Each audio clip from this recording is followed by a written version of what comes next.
c'est une question qui revient sans cesse dans notre vie chrétienne. C'est certainement votre cas, vous qui nous écoutez. On veut savoir la volonté de Dieu pour notre vie, on veut la faire de tout notre cœur. Si on est un chrétien zélé, c'est vraiment l'objectif de notre vie, de ne pas passer à côté de la volonté de Dieu pour notre vie. Mais pour la faire, il faut la comprendre.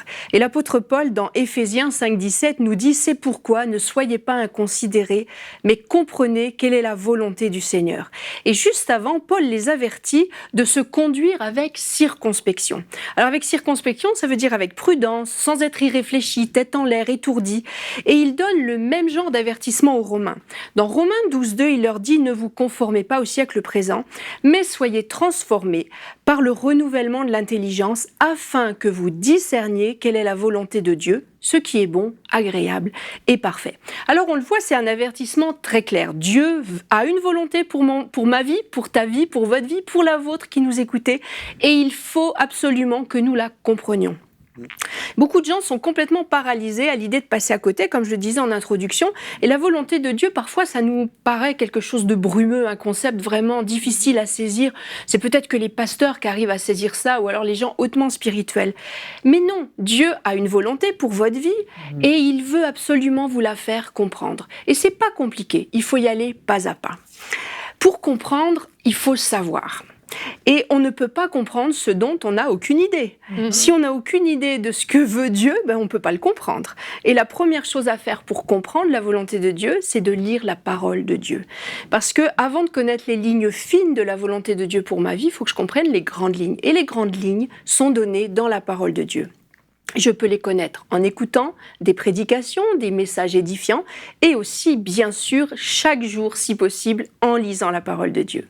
Parce que Dieu veut que je mette en pratique les essentiels pour ma vie et il va m'amener comme ça plus profondément dans sa volonté. Maintenant, pour savoir, il faut que j'entende. Et pour entendre, il faut écouter. Quand j'étais petite, mon cousin disait toujours « Oui, j'ai entendu, mais j'ai pas écouté. » Alors, en ce qui concerne la volonté de Dieu, il faut entendre et écouter. Quand j'ai des moments d'intimité avec Dieu, je vais exercer mon oreille à entendre sa voix et il va façonner. Et c'est dans l'intimité avec Dieu qu'il va forger en nous des convictions, qu'il va nous appeler dans certaines directions. Il y a un exemple très facile. Quand vous êtes marié ou que vous avez des amis intimes, au bout des années, moi, avec mon mari, ça va faire bientôt 30 ans que je le côtoie. Et je sais ce qu'il veut. Ça fait quelques jours, j'ai eu une avalanche d'emails parce que c'était son anniversaire et on me demandait « Mais qu'est-ce qu'il veut ? Qu'est-ce qu'il veut ? Qu'est-ce que veut ton mari pour son anniversaire ?» Et je peux répondre sans hésiter. Je sais ses goûts, je sais comment il réagit. Dans certaines décisions, je sais quelle décision il prendrait. Et souvent, à l'église, quand il était absent, c'est à moi qu'on venait poser les questions. Et souvent, mon mari me disait « Oh, j'aurais répondu la même chose. » Comme je le côtoie depuis 30 ans, que je le connais intimement, qu'on est cœur à cœur tous les deux, qu'on a parlé, qu'on a échangé, qu'on a prié ensemble, je sais quelle est sa volonté. Et Dieu veut qu'on entre dans une relation comme ça avec lui et qu'on saisisse finement sa volonté et qu'on puisse dire avec aplomb « Eh bien mon frère, voilà la volonté de Dieu. » Parce qu'on la connaît, parce qu'on est dans un cœur à cœur avec lui. Le lien privilégié, ça nous donne une bonne idée en tout temps de la volonté de l'autre. Le problème, c'est que beaucoup de gens, et j'espère que ce n'est pas votre cas, beaucoup de gens veulent tout comprendre, mais ne rien investir, ni en temps ni en cœur. On veut tout le kit, on veut l'ensemble de la trousse, mais on veut rien investir. On est dans une génération où tout va vite, on a tout rapidement, on veut tout rapidement, on commande en 24 heures chrono, demain j'ai ce qu'il faut. Mais avec Dieu, ça prend du temps, ça prend de l'investissement personnel dans la lecture, dans la communion avec lui, dans la méditation de sa parole. Alors, aujourd'hui, je vous engage vraiment à ne pas nourrir d'angoisse à propos de la volonté de Dieu, mais vraiment, je veux vous encourager à rester simple et d'avancer paisiblement avec ce que Dieu vous a déjà appris et révélé.